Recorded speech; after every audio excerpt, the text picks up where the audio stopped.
o quê? Uma integração das disciplinas. Então já é uma regulação na área financeira, na área bancária, você ter essa integração clara, ou seja, o risco de liquidez, o risco financeiro puro, o risco de crédito, o risco operacional, por exemplo, tem que estar o quê? Integrado debaixo do mesmo guarda-chuva e debaixo de uma mesma matriz. Então isso é importante. A Brasileiro também, em função disso, a gente tem um MBA, hoje está na 16ª turma lá em Curitiba, vamos abrir a 17ª turma agora em São Paulo, começa sábado, curso de especialização, onde a gente brinca, né, que quem sabe também ensina. Então foi o primeiro curso aí das Américas e temos orgulho disso, porque é um curso que foi inovador. E além disso temos inúmeros cursos de extensão universitária, indo desde curso de 120 horas, que é o nosso MBS, até cursos de 24 horas, ou curso de 16 horas. E à esquerda aí, esse cinza mais escuro, são os cursos EAD que nós temos. Possuímos também no nosso site, na nossa implementação, as nossas revistas eletrônicas, né? Para poder estar vindo aí. Na revista eletrônica tem os artigos dos alunos, artigos dos consultores, alguns artigos meus, onde a gente expõe aí o que o mercado hoje está pensando e as tendências, né, que hoje está ocorrendo no mercado em termos de gestão de risco. Então não é security, não é safety apenas, mas é a gestão de risco como um todo, de uma maneira geral. Como da mesma forma, também nós temos aí a parceria com a editora Sicureza, onde nós temos aí vários livros, alguns nossos, do Brasiliano, e também do mercado e as principais monografias. Isso é um investimento da Brasiliano, ou seja, não é que a gente faz isso, cobra do aluno, não. A gente faz isso com a questão de ideologia no quesito em que o mercado, nós temos que fornecer para o mercado conhecimento e fornecer para o mercado um pouco mais de literatura, que falta muito no Brasil. E temos agora o Interrisc, que é a única disciplina, a única ferramenta, a solução que integra de maneira clara todas as disciplinas de risco.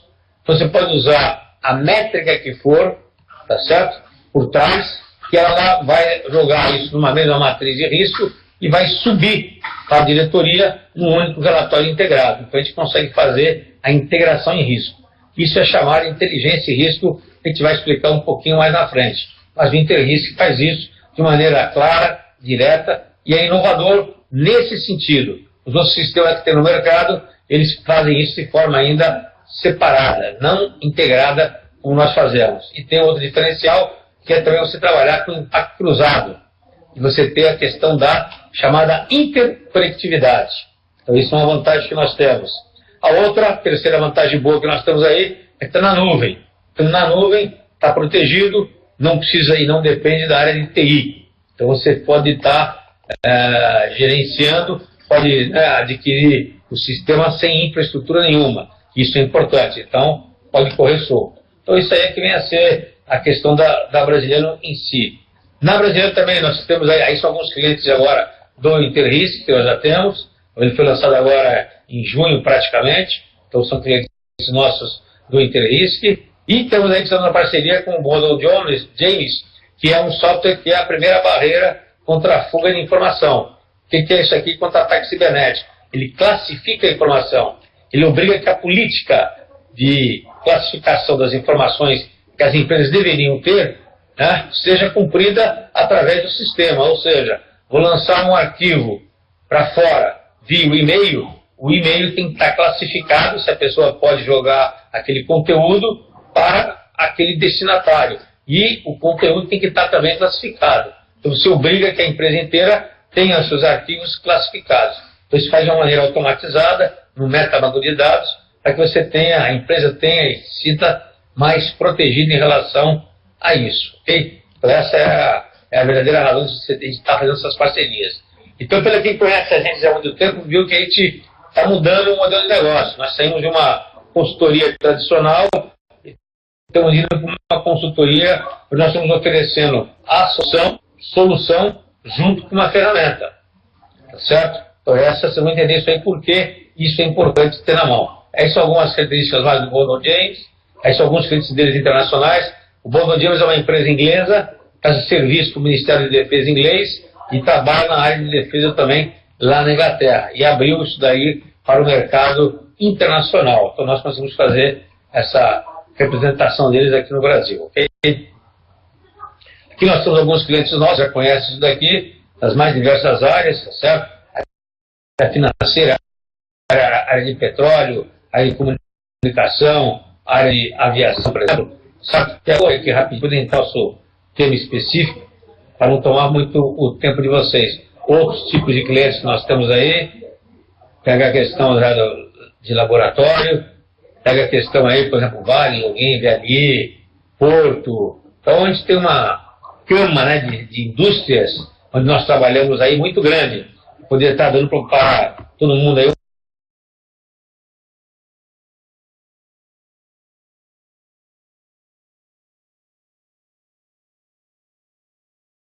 um pouco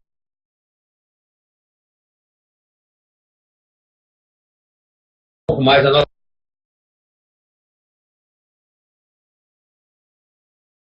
vivência e experiência.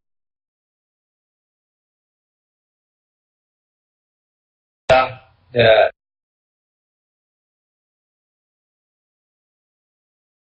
disseminando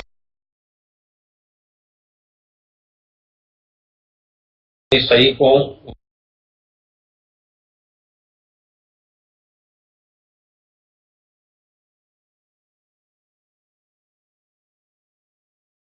vocês, de maneira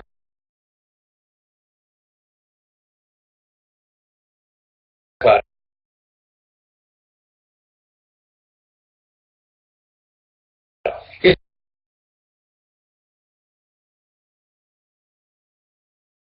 Esse currículo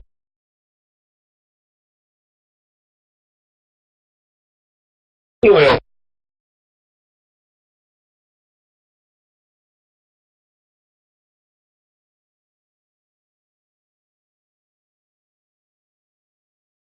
Então nós temos aí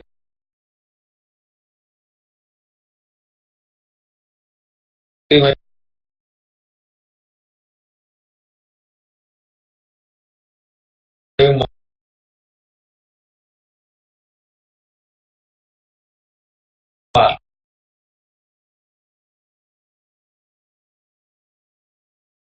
um doutorado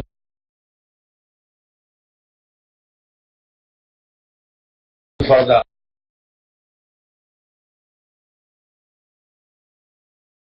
fora do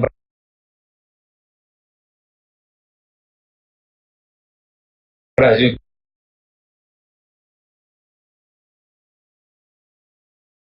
que era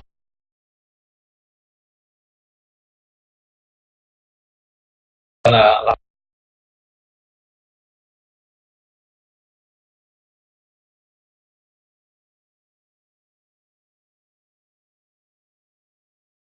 na França,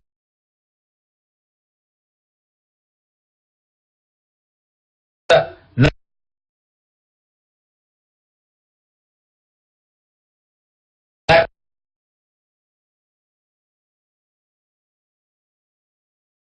questão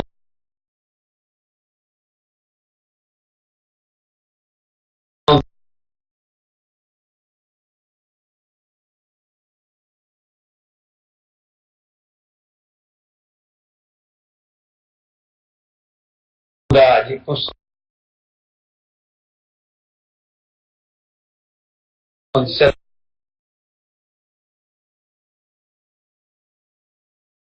cenários,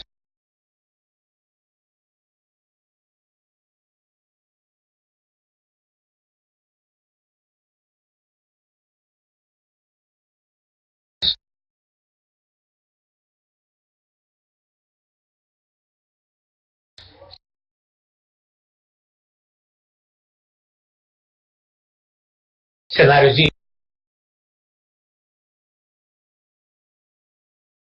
risco.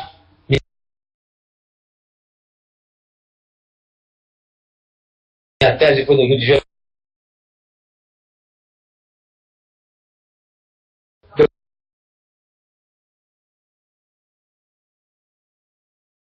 Depois,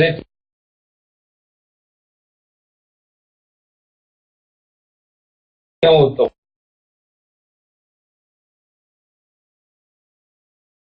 alguns livros escritos.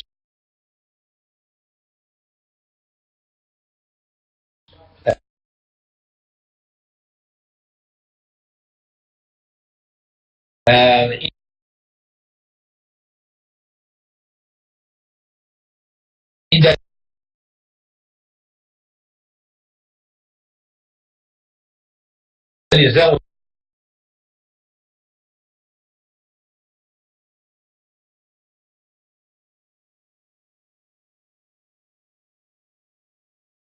nós pegamos a nossa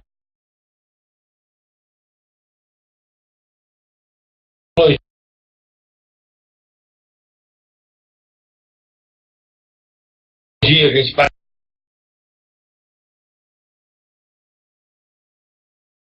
praticava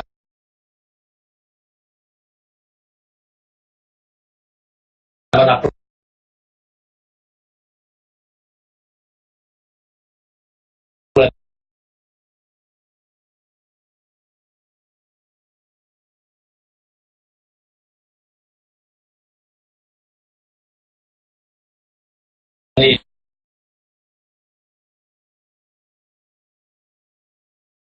planilha.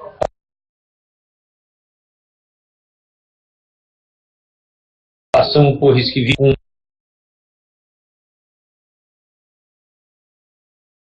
um mundo em extrema conectado é uma carta se é ruim, se é legal ou não é legal. Ele inverteu a ótica. Como o 99 também começou só com os táxis, e hoje está com todo mundo. Por quê? Ele entrou na carona, ele entrou, pegou, né, o vácuo do Uber e falou: também posso lançar esse aplicativo, expandir para o táxi e expandir também para quem quiser alugar o seu carro, porque é uma carona. Sendo carona, não estou debaixo de nenhuma legislação. Uma sacada fenomenal. Mas por que isso daí? Porque a questão do táxi, ele não mexia no modus dele, no modelo de negócio dele há mais de 50 anos. Era igualzinho. Tinha que ter, em qualquer prefeitura do mundo, tinha que ter licença, o táxi tinha que pagar uma taxa cara para ser associado, então mantinha um padrão. Cobrava-se caro, tá certo? O serviço em toda a cidade do mundo era de mau atendimento para o cliente. Quando entrou o Uber, pronto. Foi uma festa, o pessoal fez isso, ficou mais barato, mais direto. E a mesma coisa as fintechs. O que são as fintechs? São, na verdade, os bancos menores, não são bancos, né? São empresas financeiras que estão substituindo os bancos. Por quê? Porque não tem agência. São bancos virtuais. Então você vai lá, pega o cartão da Nubank, por exemplo, você não paga taxa nenhuma, taxa zero, né? Os juros é muito mais baixo, né? Você não tem burocracia, não tem agência, então está começando a quebrar também, não que eu falo quebrar, é quebrar paradigma no modelo de negócio. Tanto é que isso é verdade que tem banco agora que está sócio, investiu nas fintechs, por exemplo. Então, isso que nós, da área de riscos, temos que olhar, junto com a área do plano estratégico, as questões que estão surgindo disruptivas. Isso é importante, porque são os elementos que vêm de fora, né? Surgem do ambiente externo como sinais aí, né? E com sintomas. Ele vem avisando isso claramente, ele vem batendo isso claramente. Aí eu pergunto aí para vocês, né? Quer dizer, as ferramentas que nós usamos hoje, planejamento estratégico, a própria análise de risco, isso é válido para hoje em dia? Vale hoje em dia? Vale como ferramenta de antecipação? Então, cabe aí um questionamento que os acadêmicos de hoje em dia, do mundo inteiro, estão se perguntando. Vale eu fazer um plano, um ciclo de 3 anos? Para qualquer segmento de negócio? Vale a antiga SWOT? Vale eu ter um balanço scorecard? Vale eu ter, por exemplo, uma estratégia, né? Eu faço todo um levantamento de dados e fico monitorando isso daqui? Então, são perguntas que hoje o pessoal está questionando de forma clara e direta, né? Hoje, por exemplo, o pessoal fala que tem que ter várias abordagens estratégicas, igual o risco. Então, eu tenho que ter várias estratégias de negócio correlacionadas, tá certo? Unidades ambientes, que eles mudam muito rapidamente, que eles são múltiplos. Então, eu preciso correlacionar de maneira clara. Aí você não livra há pouco tempo que a sua estratégia precisa de uma estratégia, onde ele fala que você tem 3 ambientes. Daqui é uma matriz tridimensional que você está vendo aí que o ambiente é aridez, que é o fundão ali que você está vendo do lado esquerdo, tá certo aqui, tá certo? Você tem a questão da maneirabilidade, se ela é maleável ou não, e a questão da previsibilidade. Ou seja, o que isso significa? O quanto que ele é previsível ou não. E aí você tem 5 ações estratégicas a serem tomadas. Pode ser clássico, pode ser um adaptativo, pode ser de formação, visionário, ou de renovação que eu tenho que sobreviver. Mas eu tenho que ter, pelo menos eu tenho que ser uma empresa chamada ambidestra. Eu tenho que escrever para a direita e para a esquerda ao mesmo tempo. Se eu ficar focado numa estratégia apenas, tá certo? Ou focado em um ambiente de negócio, qual é a minha tendência? Minha tendência é morrer. Por que morrer? Porque o mundo hoje muda bastante. Então tá aí, né? A quarta revolução, a internet das coisas, vindo, os atores estão mudando tremendamente, atores políticos, sociopolíticos, o ambiente tende a mudar drasticamente, tá certo? E aí entra a questão de você olhar o que as empresas perderam. Pega uma Kodak da vida, por exemplo, que ela perdeu em termos de quê? Ela perdeu que ela foi a criadora da máquina digital, e depois quem a matou foi a máquina digital. E depois quem matou a máquina digital foram os iPhones, ou foram os smartphones, que entregaram para o mercado o quê? De graça a máquina digital. Então o mercado de máquina digital morreu. O mercado de máquina fotográfica morreu. Porque a Kodak tinha toda uma estrutura o quê? De filme, de rolo, produto químico, isso tudo morreu, gente. Então isso matou.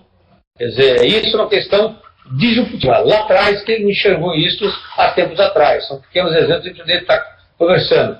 A crise financeira de 2008 foi uma crise também que não foi uma questão puramente financeira, sistêmica, foi uma questão de fraude. Por que fraude? Porque todo mundo sabia que a bolha uma hora ia estourar. Ela ia estourar, certo? Estourar por quê? Porque todo mundo estava jogando e girando em cima de uma bicicleta. Chamado o quê? Crédito imobiliário.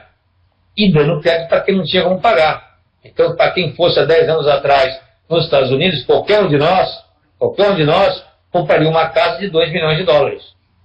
Casa de 2 milhões de dólares. Por quê? Recebia como crédito e ia pagando. Claro, se hipotecava, se não pagasse, recebia de volta. O que foi que aconteceu? Quando deu a crise foi que as casas começaram a ser devolvidas.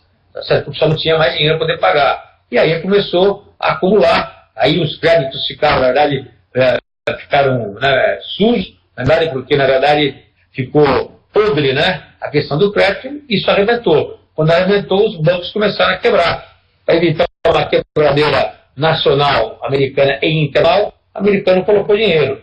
Mas é uma questão de sinais de disrupção do sistema financeiro. Esse risco aí da crise financeira estava mapeado já há muito tempo atrás no Fórum Mundial, desde 2000, dizendo o seguinte, tem a possibilidade de ter uma crise sistêmica financeira. Uma outra parte do risco de enxergar também é a questão da British Petroleum, onde o presidente assumiu o risco de não investir na segurança ao fazer o quê? Ao fazer pesquisa e retirar o gás lá a 3 mil metros de profundidade. Então o risco é positivo e negativo. Eu sempre vou ter a chance de fazer uma escolha. Isso é um ponto fundamental. É um risco que eu tenho que tomar. Quem toma essa decisão?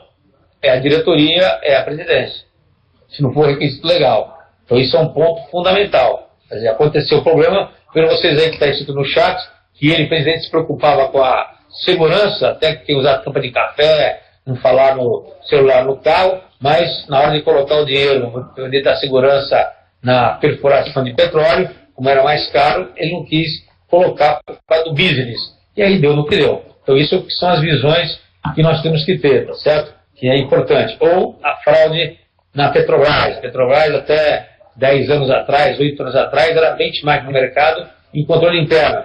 E de repente estoura uma fraude onde todo mundo, na verdade, ele fica, mas cadê os controles internos? Ninguém via? A empresa inteira era conivente? Não. Podia ter complacência, né? Mas os controles sumiram. E ninguém falou, ninguém gritou, só a cabeça lá que praticava a fraude que enxergava isso. Então isso é um ponto importante para a gente poder estar entendendo esse contexto, né? As coisas não acontecem simplesmente por acaso, né? Então isso tem que operar. Ou a Volkswagen, por exemplo, onde tivemos aí, quer dizer, a própria fraude no topo da pirâmide, onde queria chegar, né, a ter, na verdade, ser a maior empresa, né, de veículos automotivos do mundo em 2018. E para isso cometeu alguns desvios de conduta. Quer dizer, como é que a auditoria, questão de risco, não percebeu, não viu, por exemplo, que ele, a Volkswagen, entrou no mercado agora, no carro híbrido, estava muito tempo. Isso são sintomas sinais, né, de risco que temos que estar enxergando claramente. Ou, por exemplo, o Wells Fargo nos Estados Unidos. Aconteceu ano passado. O Wells Fargo é um banco americano que tem aí uma série de agências, onde desde 2011, por exemplo, ela vinha praticando, né, quase que 2.000 agências, tá certo? Vinha praticando o quê? 2 milhões de contas, 2 milhões de contas que foram abertas, são contas fantasmas em nome de clientes quentes. E praticavam o quê? Não roubo, não ficava desvio de dinheiro desse pessoal. Ele rodava a conta para quê? Para cumprir com bônus. E ninguém percebia isso. Ninguém sabia disso. Ninguém enxergava isso. Quer dizer, eu, brasileiro, tinha lá no Wells Fargo 2 contas. Uma era minha e a outra era que o gerente abria. E tinha 3 cartões numa conta, 3 cartões na outra. E o cartão era usado na outra conta. E se pagava, normalmente. Tá certo? Para poder girar e ele ter o bônus dele. E ninguém via. Isso acabou estourando, estourou isso daí, o pessoal pagou uma multa, caiu o presidente, etc. Mas ninguém enxergou, não tinha controle. Quer dizer, não tinha gestão de risco. Mesma coisa Toshiba, né? Vocês estão vendo aí o conselho, cabeça baixa, inclinado. Quanto mais inclinado está, que é o nível de desculpa que ele está dando, no caso é o conselho, onde 1,2 bilhão foram aí, na verdade, maquiados na contabilidade criativa do balanço aí da Toshiba, né? E aí aqui em inglês fala que a cultura da Toshiba não deixava, né, que o pessoal questionasse. Então isso é um ponto fundamental. Então isso vem o seguinte, gestão de riscos, né, tem que ser aberta. O dono do processo é o dono do risco, ele é holístico. Então a inteligência vem daí.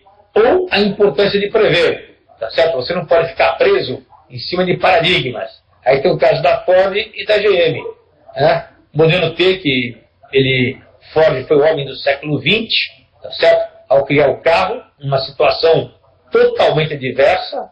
Então ele combateu, na época lá, a carroça, tá certo? Lançou o carro. Quando lançou o carro, todo mundo foi contra.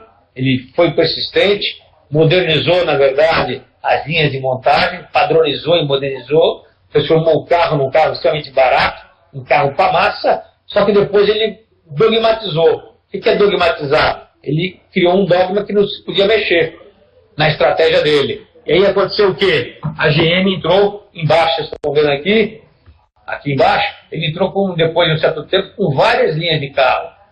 Então o Ford, como tinha só o modelo T, ele até falava que o carro poderia ser qualquer tipo de carro desse que fosse preto, na verdade, na verdade, a GM criou o quê? Mudou o modelo de negócio. Mudou para o quê? Para o design de carro. Então, a GM criou o quê? O design, o fashion, a moda, o carro do ano. Ao fazer isso daí, ela quebrou o quê? Quebrou o conceito do carro único, que era o do Ford. E passou à frente da Ford até 1980, praticamente. Tá certo? E o mesmo modelo que a GM criou e que depois foi benchmark de mercado para Ford e para Chrysler, então os 3 grandes seguiram o mesmo modelo, chegou na década de 70, as japonesas aí, Nissan, Toyota e outras, entraram no mercado americano com carros o quê? Pequenos. Porque o carro americano é aquele carro grandão. Então era um carro pequeno, com qualidade e econômico. Quando estourou a crise de petróleo, senhores, ponto. Ele acabou derrubando o mercado americano, que até hoje sofre com isso, tá certo? Então, na época do Reagan, por exemplo, as indústrias americanas queriam até, automobilísticas, que o Reagan não taxasse os carros americanos. E isso não foi possível, porque ele falou, negativo, vocês ganham muito dinheiro, não dá. Outro caso importante de a gente poder ver é o caso da Nokia, o Nokia com o Waze. A Nokia queria impedir, por exemplo, que o Google, por exemplo, tivesse aí a prevalência dos mapas aí do Google Maps, tá certo? Via internet, via satélite, etc. E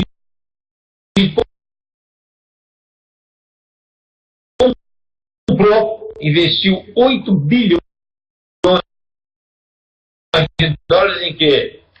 Numa empresa, que essa sistema de mapa da cidade. Então, quem se lembra disso, que viajou na Europa, por exemplo, do 2090, estava na rua com um sistema de 80 cidades mundiais que tinham isso daí. Aqui surgiu a Waze. O que é o Waze? O Waze é as pessoas. Então, através das pessoas, ele usou o smartphone, né, o iPhone principalmente. O iPhone ele montou a plataforma e deixou aberta para qualquer aplicativo. Essa foi a grande sacada do Steve Jobs. E fez o seguinte: escuta, quem quiser usar aqui pode usar. Então ele usou a plataforma para ser um sensor, para dar mapas virtuais, que é o Waze hoje, que todo mundo usa. Quem é que dá a informação dos mapas aí na rua? Somos nós. Então nós prestamos serviço, nós somos funcionários, entre aspas, do Waze. E sem gastar nada. Quando ele foi vendido pelo Waze, sem funcionários. Só 100 funcionários. Enquanto que a Navitec da Nokia, por exemplo, da Nokia, né, foi convidado à rua do cara de se manter. Então, de novo, e hoje agora, a Nokia foi a Microsoft, que quer entrar no mercado também de mapa, telefonia, etc. Mas vejam a diferença, a disrupção. Vejam a questão do risco. Risco exponencial e pensar linearmente. Essa é a diferença hoje do mundo como um todo, e o risco entra nisso, nessa sacada. Então, esse pensamento linear exponencial, você tem o chamado 6D. O que é o 6D? Tudo é digitalizado, senhores. Então não tem mais você, quem vende consultoria, quem vende solução, não pode mais vender papel. Morreu. Morreu, tem que estar no sistema. Esse sistema que está sendo vendido hoje, ele pode até ficar longe de simulado, que é o segundo ponto. Então a venda no início vai duplicar. 1 vai para 2, 2 vai para 4, 4 vai para 8, 8 vai para 16. Então ele vai ter um crescimento inicial pequeno. Uma disrupção, onde ele pega, na verdade, né, ele pega volume. Pegou volume, ele quebra o mercado. Quando ele quebra o mercado, nesse sentido, quebra paradigma, ele vai desmaterializar. Então, exemplo, no futuro não vai ter mais relatório de consultoria. Relatório padrão. Por que não vai ter mais relatório padrão? Vai estar dentro de um sistema. Você vai apertar um botão e pronto, para lá. Essa é a tendência. Não existe mais isso. Então, quando tem na PowerPoint aí, a tendência é ele sumir. Por que sumir? Porque você vê sistema, obrigatoriamente. Ao ter uma massa muito grande, qual é a tendência? É você baratear, que é a desmonetização. Então não tem jeito. Então você vai ter um volume muito grande, estilo Waze, né? O Waze você não paga por ele, tá certo? Ele ganha dinheiro com as propagandas, ele não paga por ele. Então você vai tornar a sua consultoria melhor, tá certo? Isso é importante. É importante você ter isso daí. E vai depois democratizar o que? A informação. Teoricamente você vai ter uma gama de pessoas, né, muito grandes utilizando isso daí. Então isso é o que vem a ser o 6D. Nesse caminho a ser percorrido,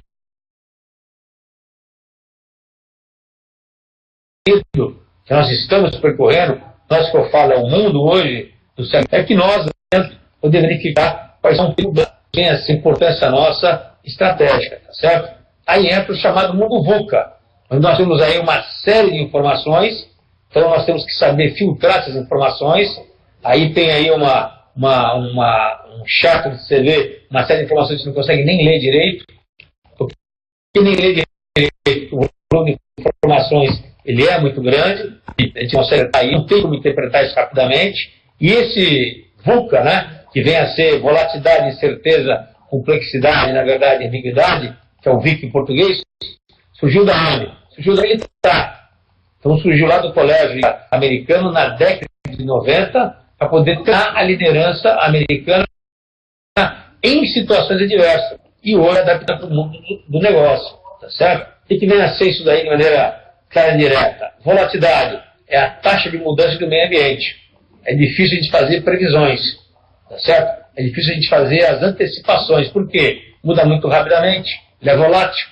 Então se o mundo é volátil tem que estar em constante mudança. Aí vem aquilo que eu falei lá atrás, vem a questão da estratégia, né? A empresa tem que ter as estratégias na manga do colete, ou seja, 4, 5, né, ou no mínimo 3 estratégias na mão. Então o mundo é volátil porque você não consegue prever. Outro ponto importante, ele é incerto. Por que ele é incerto? Porque eu não consigo prever o quê? A natureza e o efeito da mudança, a consequência da mudança. Quer dizer, o nexo, né, da incerteza e volatilidade é muito grande. Então eu não consigo ver isso daqui. Então atrasa o processo de tomar decisão, porque eu fico com medo de tomar decisão. E se eu ficar com medo de tomar decisão, aumenta o quê? Aumenta a minha perda de tempo. E aí eu fico para trás. Então eu não posso ter isso. Por isso que o líder está aqui embaixo, no último parágrafo, ele tem que possuir inteligência em risco para poder estruturar e formular a sua estratégia. Senão não consegue formular a sua estratégia de maneira clara e direta, tá certo? E ele torna-se complexo. Por que complexo? Porque não tem mais uma relação de causa e efeito direta. Por que não? Porque existe a interconectividade. São as várias causas, né, que acabam que uma influenciando na outra. Então ele ficou complexo. Você não sabe bem qual vai ser o efeito que vai ter. Então é um grande volume de interações que podem ter um grande volume de resultados. E da mesma maneira ele é ambíguo. Por que ele é ambíguo? Eu posso ter várias interpretações. Então o mundo hoje, VICA, é isso. É o mundo que você está vivendo, que nós estamos vivendo hoje, de uma maneira extremamente ágil, veloz, aonde quem não quiser, quem não for acompanhar isso, fica para trás. E o risco brasileiro? O risco está no meio disso tudo. O risco está no meio desse contexto como um todo. Esse contexto, né, totalmente maluco aí, que nós estamos vivendo essa troca aí de informações louca. Ou seja, eu para lidar com isso, eu tenho que ter uma visão, uma velocidade extremamente grande. Então tem que ter isso, estar acompanhando com a grande velocidade. Eu tenho que ter um entendimento do contexto e, principalmente, pensar fora da caixa. Não posso ser ortodoxo, não posso dogmatizar. Então, outro ponto importante. Tenho que entender a questão da conectividade e interdependência. Eu tenho que trabalhar em colaboração.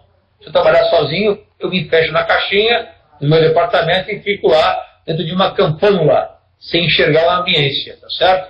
E preciso ter uma agilidade muito grande, uma abundância de conhecimento para enxergar as diversas o quê? Diversas óticas de como o ambiente se encontra. Então essa é como nós temos que lidar com o mundo chamado o mundo VUCA, tá certo? Ou o mundo VICA. Esse é um ponto fundamental. O nosso amigo aqui, o general Stanley, ele era comandante das forças americanas do Iraque, e para ele se virar com isso, para vocês terem uma ideia, ele quebrou toda uma cadeia de comando, tá certo? Do exército americano lá no Iraque. Então ele foi uma pessoa que foi não precursora. Ele conseguiu colocar o conceito do VUCA, ou do VICA, na Força Armada Americana, quebrando um paradigma. Por que paradigma? Ele quebrou a hierarquia. Então ele quebrou a hierarquia. Então tem que se trabalhar em rede. Então ele criou o quê? Pequenos grupos, tá certo? De combate. Esses pequenos grupos de combate tinham contato direto com o inimigo, tinham informação mais rápida e chegavam a essas informações quentes na mão dele. O padrão qual era? Você seguia uma cadeia de comando e seguia a cadeia de comando também das agências de informações. E com isso tinha filtragem, tinha na verdade os filtros, onde não chegava tudo que ele queria. E demorava para poder chegar. E aí ele não tinha a eficácia necessária. Então ele começou a mudar nos Estados Unidos, na guerra do Iraque, quebrando a cadeia de comando. Criando o quê? Pequenos grupos interconectados. Ele pensou isso daí porque ele viu, né, estudou a questão do mundo VUCA, foi de forças especiais, você trabalha com pequenos grupos, e falou que, na verdade, o mundo e a empresa, hoje ele é consultor de empresa e fala, a empresa grande, monstruosa, não pode ser mais grande nem monstruosa, tem que ser quebrada em diversos escalões. Nós somos uma empresa pequena, por exemplo, temos que ser ágil, devemos ser ágil. Então você é guerrilheiro, você não pode parar nunca. Se parar, você morre. Então esse que vem a ser o mundo aí chamado VUCA, né? Ele criou o chamado aí time dos times, né? Então ele fala isso daí, que quase tudo que ele fez corria contra qualquer grau de tradição militar e prática da organização. Então ele derrubou a rede. Ele quebrou um conceito de tradição no exército que era secular, gente. Isso é importante. Então estou falando com você o seguinte, risco do século XXI são os mais disruptivos possíveis, tá certo? E temos que ter informação compartilhada. Esse é um ponto importante. Então, agora, resumindo nós aqui, qual é a nossa função como gestor de risco? Termos a questão da antecipação. Se a gente não tiver a questão da antecipação, a gente fica para trás. Então, uma coisa clara para nós, não podemos olhar o retrovisor. Por quê? Estamos olhando para trás. Então, obrigatoriamente, vai ter que olhar para frente. Sempre. O que vai acontecer daqui para frente. Essa é a função de um gestor de risco como um todo, tá certo? Não tem como a gente escapar disso. Então, nossa função é fazer com que a gente atinja o objetivo da empresa. Então, os vários obstáculos que a empresa vai estar enfrentando, né, vai ter que ser gerenciado de maneira clara. Então, nós temos que ter estratégia adaptativa e estratégia visionária, tá certo? Ou seja, nós temos que ter, obrigatoriamente, né, temos que ser ambidestro, temos que ser resiliente, né? Ou seja, tem que ter uma casca grossa. Nós temos que ter mitigação de risco, a remediação e a prevenção para atingir o objetivo. Se não fizermos isso, a gente corre o risco de ficarmos para trás. Ao ficar para trás, a gente perde a janela de oportunidade e a empresa pode sair fora do mercado, como tem acontecido. Então, essa abrangência toda da gestão de risco, que pega desde o negócio, ela transpassa pelo sistema, processo, infraestrutura, cadeia logística, pessoas e fornecedores, é o nosso escopo. A gente não pode fugir disso. E isso, senhores, de forma integrada. Essa é a diferença que tem que ser feita. Ou seja, todas essas disciplinas que estão aí colocadas, desde estratégico, operacional, até chegar no risco do projeto, tem que ser uma coisa única. A visão tem que ser única. Não pode ser visões segregadas. Porque se forem visões segregadas, eu vou tratar como caixinha segregada. Como se fosse uma caixinha dentro de um organograma. Como se um não falasse com o outro. E os riscos se falam, obrigatoriamente. Certo? Se os riscos se falam, eu tenho que estar entendendo o que se fala e qual é a consequência disso. O Fórum Mundial, ele já fala nisso daqui. Então você mexe com a questão da probabilidade e impacto, que é o padrão, a matriz de risco, e fala que nós temos que entender claramente a questão da interconectividade. O que um risco influencia no outro. Então, nós temos que ter esse entendimento. Por que isso é importante? Para entender o porquê que o risco é ou não, ou ele existe. As empresas em geral, qualquer empresa, elas têm as suas gestões de risco, mas as gestões de riscos segregadas. São ilhas. Então tem de TI, tem de meio ambiente, tem de ciência do trabalho, tem de security, tem do risco financeiro, todas elas separadas e não integradas. Por isso que o Banco Central agora está obrigando os bancos a fazer isso de forma holística, casada, integrada. E qual é o perigo disso? O perigo disso é eu não enxergar o quê? Eu não enxergar o famoso risco sistêmico. O que é o risco sistêmico? É aquele risco que começa pequenininho, é um risco não crítico para a empresa, importante, que é o risco não crítico para a empresa, mas que alavanca ou potencializa ou influencia a concretização de outros riscos. Então, isso é um ponto importantíssimo para a gente poder estar entendendo o processo, tá certo? Isso é que nós temos que estar verificando e vendo, tá certo? Para evitar, por exemplo, o que aconteceu no Brasil, com a questão da Samarco, em outubro de 2015, que foi um risco operacional com consequência estratégica, onde estourou a barragem como um todo, né? E a gente não pode dizer que isso era um risco visível. Não é. Se eu trabalho com barragem, um dos riscos previsíveis tem que ser o quê? O estouro dela. Ele pode... Tem que prever. Tenho que prever. E tem que prever, eu não posso deixar o plano de sacar esse tipo de risco. Eu não posso largar isso aí de forma clara e direta, né? Não tem como largar isso aqui de forma clara e direta. Acho que avançou aqui a mais aqui. Porque, inclusive, na questão do cisne negro, por exemplo, onde o Taleb, né? Assim, Taleb fala, numera, por exemplo, 4 erros que nós cometemos. Achar extremos, temos risco de prever. Vou estourar a barragem e eu vou gerenciar o risco na hora que isso acontecer. Tem que estudar o passado. Nunca aconteceu no Brasil. não vai acontecer, está errado. Já que o risco não é mais matemático. Importante.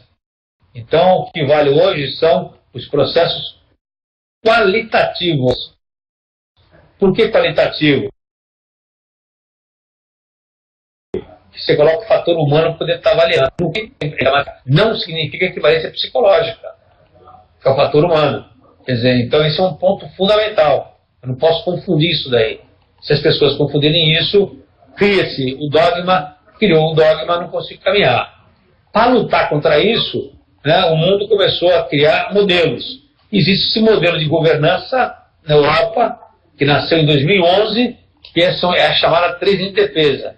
Esse modelo de governança, ele andou, voltou aqui no Brasil e nos Estados Unidos, e em 2013 já acabou sendo aprovado. E hoje, o mundo hoje pratica isso, inclusive o Brasil. O que é isso daqui? Então ele parte da seguinte premissa, que qualquer empresa tem 3 linhas de defesa, ou seja, tem a linha que é usuária, que é a linha operacional, tem a linha que possui as diretrizes, e tem a terceira linha, que é a auditoria. Na primeira linha de defesa, é a função que gerencia e são proprietários dos riscos. O que é isso daqui? Dono do processo, dono do risco. Acabou a brincadeira. Então, não interessa, é financeira, é da área de controladoria, é da área de engenharia. Ele é o dono do risco. Ele é o responsável em colocar controle. Por quê? Ele conhece bem o processo.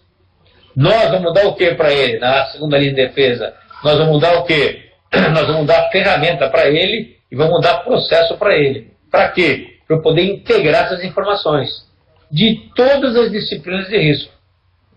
Isso que é importante.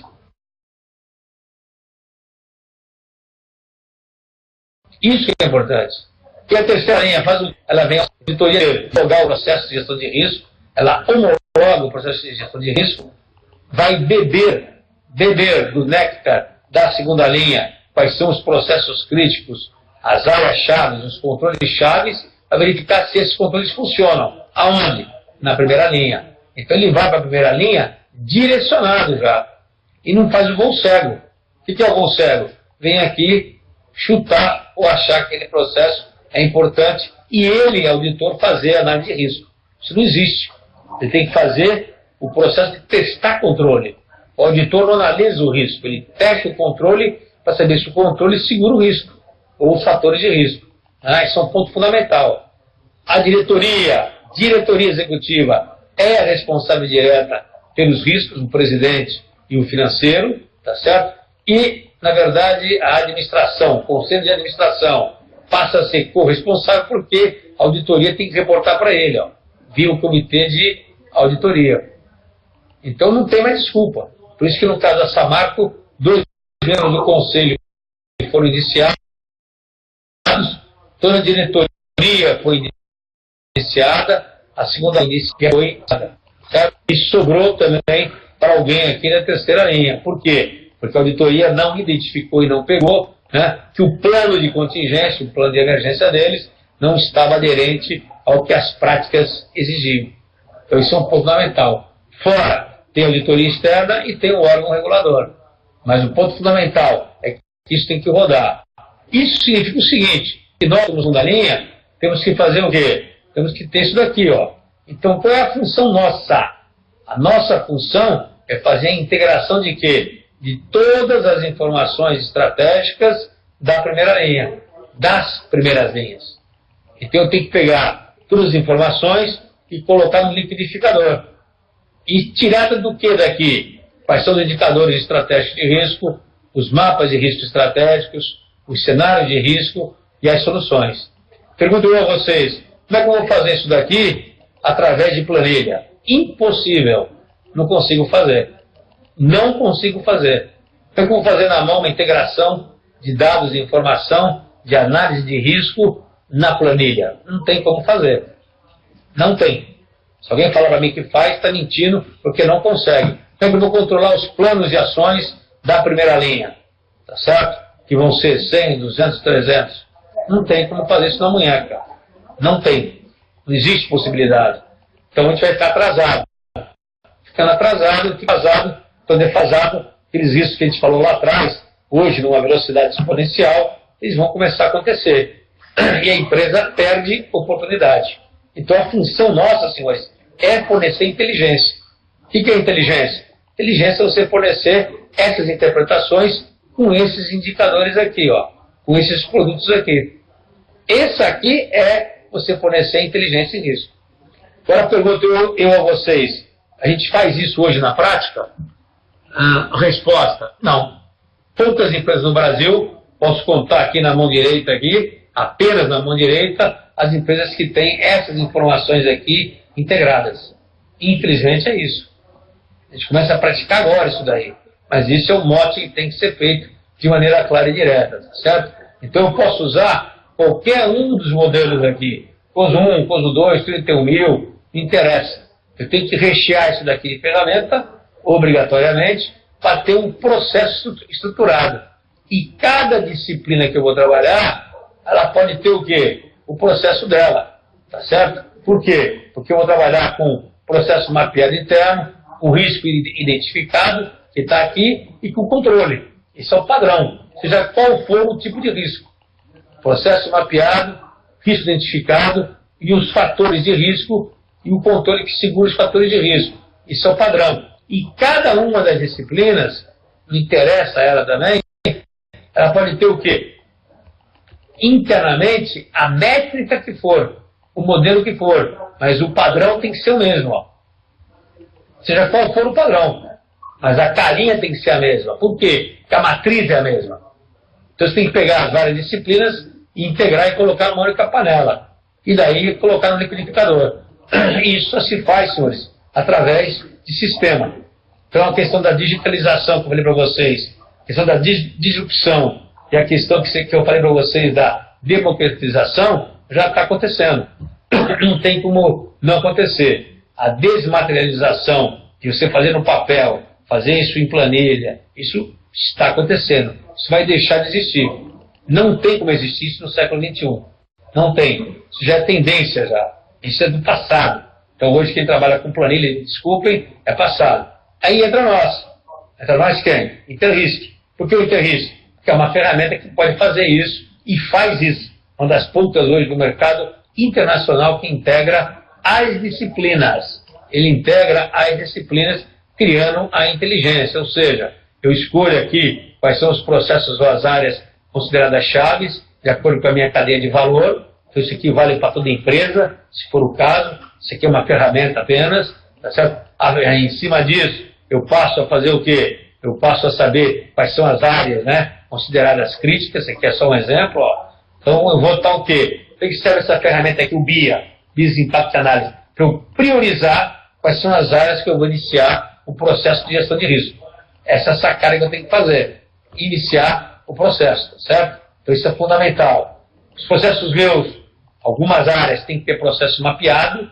Por que o processo mapeado? Porque no processo eu não coloco risco.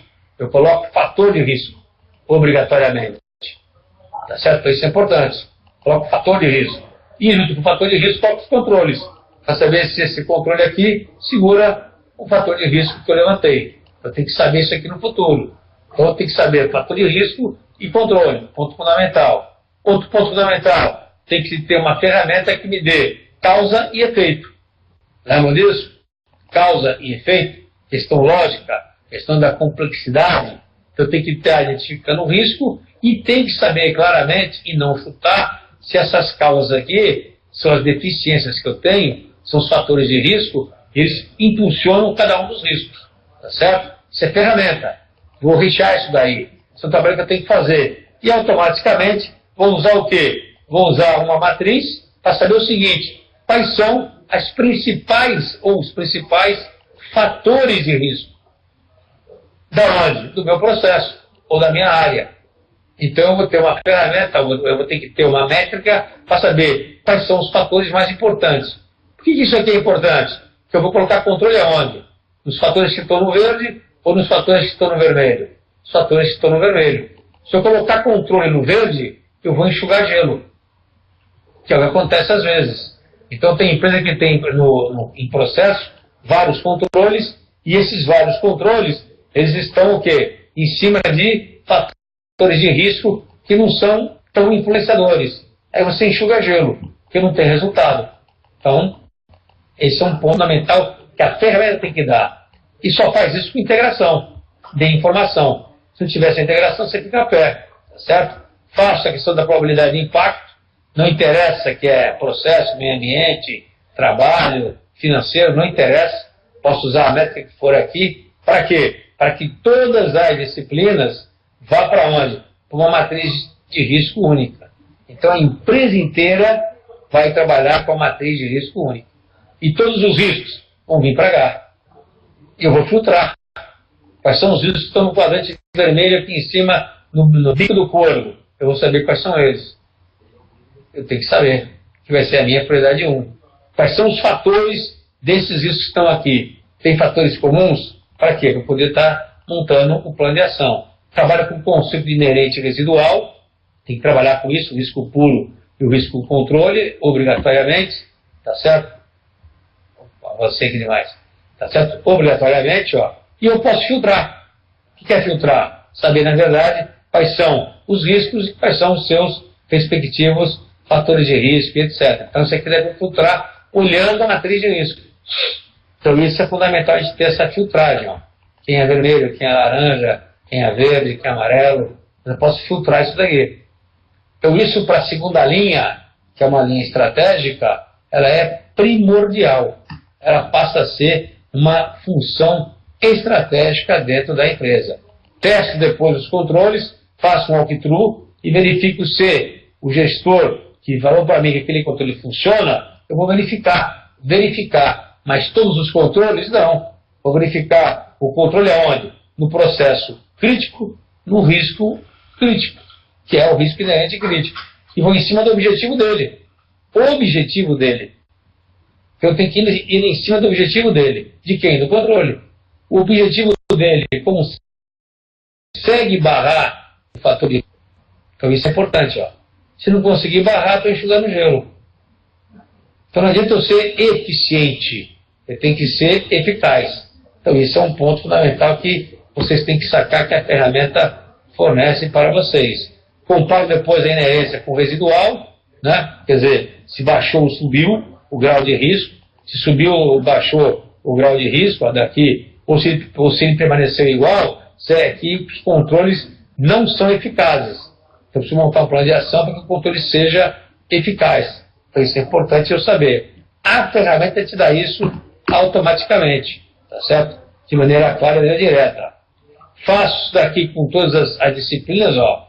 Isso aqui, todas as disciplinas entram no funil e eu recheio a matriz inteira. Então, eu faço por disciplina, recebo por disciplina a informação e depois integro isso numa única matriz. Esse é um diferencial que a nossa ferramenta tem, que pouquíssimas no mundo possuem essa característica. Isso é importante. Segundo ponto importante, eu faço a questão de que a integração entre a interconectividade, o que o risco influencia no outro, tá certo? Para depois eu ter o quê? Cruzar matriz de risco com a matriz de interconectividade. Então eu estou cruzando o quê? A criticidade do risco com a questão da influência de um risco sobre o outro. E aí eu tenho o quê? Tenho uma priorização de risco, que é o que o Fórum Mundial pede. Então eu estou usando aqui as melhores práticas internacionais. Isso também não existe aqui no Brasil, o pessoal pratica muito pouco. A questão de você verificar o que um risco influencia no outro. E o que isso é importante? Que existem riscos dependentes, que estão aqui, ó. Esses riscos dependentes, a gente tem que tratá-los primeiro, mesmo eles sendo críticos. Eu tenho que saber qual é o risco que é o quê? Motriz. Então eu posso ter um risco motriz aqui, que não é crítico, é um risco que está no quadrante amarelo, ele está aqui, esse risco vai ter que ser tratado. Por quê? Porque na priorização, eu tenho no eixo vertical a motricidade, então ele vai estar aqui, ó. Vai ser colocado aqui. Sendo colocado aqui, ele tem que ser tratado. Se eu olhasse somente a matriz de risco, esse risco aqui não seria tratado. Olhando aqui, ele seria tratado. Tudo bem? Esse é um ponto fundamental para vocês poderem estar sabendo e interpretando a questão da interconectividade, certo? Então essa é a vantagem de eu ter de saber a priorização do risco, é o diferencial. E depois entra a questão do dashboard, né? Eu tenho que enxergar o risco inerente, tenho que enxergar o residual dele e tenho que enxergar depois a projeção futura com o plano de ação montado. Mas é isso que eu tenho que enxergar. Então a ferramenta fala, sai de um mundo, né, totalmente VUCA ou VICA, né, volátil, incerto, complexo e ambíguo, tem que gerenciar isso daqui, verificar os riscos que eles possuem, verificar suas interconexões, interdependências e depois ter a classificação da sua criticidade e da sua conectividade. Então isso é importante enxergar isso claramente. Para quê? Para levar a alta gestão o quê? Um dashboard. Então, o que a administração quer de nós? Que eu leve para uma reunião de diretoria, não 60 slides, senhores. Apenas 2 slides ou 3 slides. Você vai ter uma margem de risco, um dashboard só. Ele quer saber. Se ele se sentir confortável com a explicação que você vai dar, matou. Se não se sentir confortável, vai questioná-lo. Você tem que saber as respostas. Se você não souber a resposta, ou ficar no kikiki, cococó, senhores, desculpe, a gente perde credibilidade. E isso tem acontecido. Tenho visto de camarote colegas nossos, né, gaguejarem na frente de conselho, que os caras perguntam, o pessoal não tem resposta na mão. Ou escolhem mal, na verdade, não tem nem uma política, não tem nem um amadurecimento, e já quer escolher um sistema que ele não sabe nem se funciona ou não. Então, quando for escolher um sistema, você tem que ter primeiro uma política clara, e segundo um processo definido, para depois pedir o sistema. E aí as empresas fazem o contrário, investem milhões, às vezes em sistemas, milhões em sistemas que não rodam e que não funcionam. Então isso é um ponto que você tem que prestar muita atenção, senão a gente fica para trás, tá certo?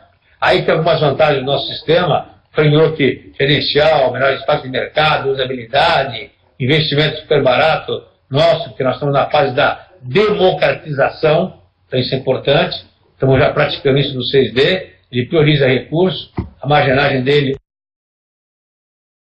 é segura, porque está na nuvem, está na Amazon, Estados Unidos, está online, painel de indicador é importante, tá certo? Tem transparência em linguagem padrão, velocidade, automatização, quer dizer, tudo isso daqui hoje, estamos acompanhando aí o 6D, que eu acho que é importante. Ok, senhores? Bem, o que eu queria falar com vocês, basicamente era isso, é falar que a inteligência em risco, se a gente for olhar esse último chat meu aqui, ele fala realmente na questão do valor da inteligência. Então, para nós hoje, vender o processo da inteligência é isso, é fornecer para o cliente, agregar valor para o cliente é inteligência. Isso é um ponto fundamental. Se a gente não agregar valor com a inteligência em risco, nós ficamos para trás. Ao ficarmos para trás, acontece o quê? Seremos surpreendidos. Surpreendidos por quem? Pelos eventos que vão estar acontecendo. E esses eventos, alguns desses eventos, serão disruptivos, a tal ponto que a empresa pode sair fora do mercado. E aí é tarde e nem da morta, porque nós, da área de riscos, junto com a área da estratégia, não enxergamos, não vimos os movimentos que estavam acontecendo. Ok, senhores? Alguma pergunta aí no chat, não? Posso ser útil? Alguma pergunta, alguma dúvida, não? Ou todo mundo entendeu tudo ou ninguém entendeu nada? Tudo tranquilo?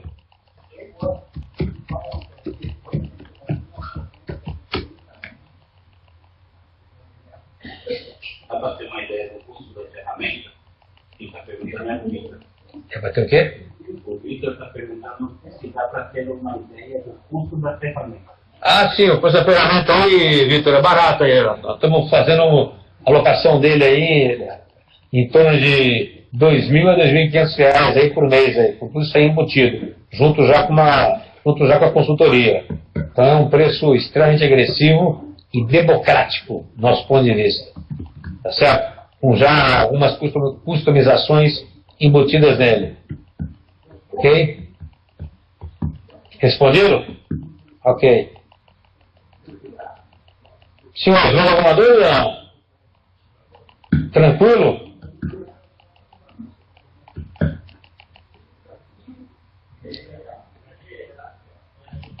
Ah, obrigado. Bom, então acho que se ninguém tem dúvida, a apresentação vai estar depois no site, né, Marina? Vai estar no site, né, Marina? Marina está me ouvindo ou não? Acho que não, né? Vai. Ok, então.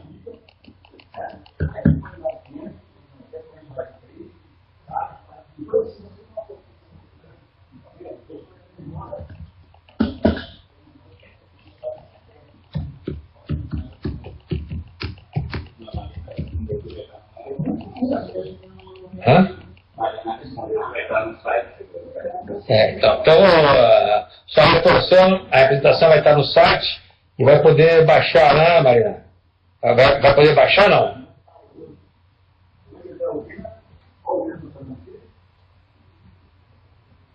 Ah, então tá. Então essa apresentação vai estar disponível no site e vocês podem baixar essa apresentação aí em PDF.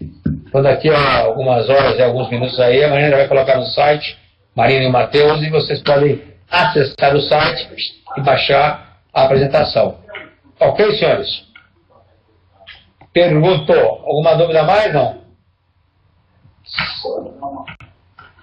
Então, se não tem dúvida, meus amigos, agradeço aí a presença de todos aí. Não caiu aqui a internet, então, tá certo? Então, esse foi um fato bom, inédito, né? Isso aqui em Jacarecanga são 15 para as 9 da manhã. Aí são 15 para as 10, né? Aqui eu moro menos. Então, porque o pessoal está usando um pouco, não caiu ainda. Daqui a pouco começa a oscilar aqui. Então, mas foi bom. Não deu para cair, tá jóia. Só oscilou alguns pontinhos aqui pela internet. Muito bom, senhores. Muito obrigado, então. E até uma próxima vez. A gente marcou agora uma série de palestras aí online aí que a gente vai estar praticando. Eu, a Sandra e outros consultores. E espero só que vocês troquem mais figurinha. Vocês perguntam muito pouco ainda, tá? Mas agradeço mesmo assim a boa vontade de vocês e o tempo de vocês. Ok? Próximo webinar, ó, dia 30/8. Tem outra palestra online. Muito obrigado. Posso desligar aí, Maria? Fechado?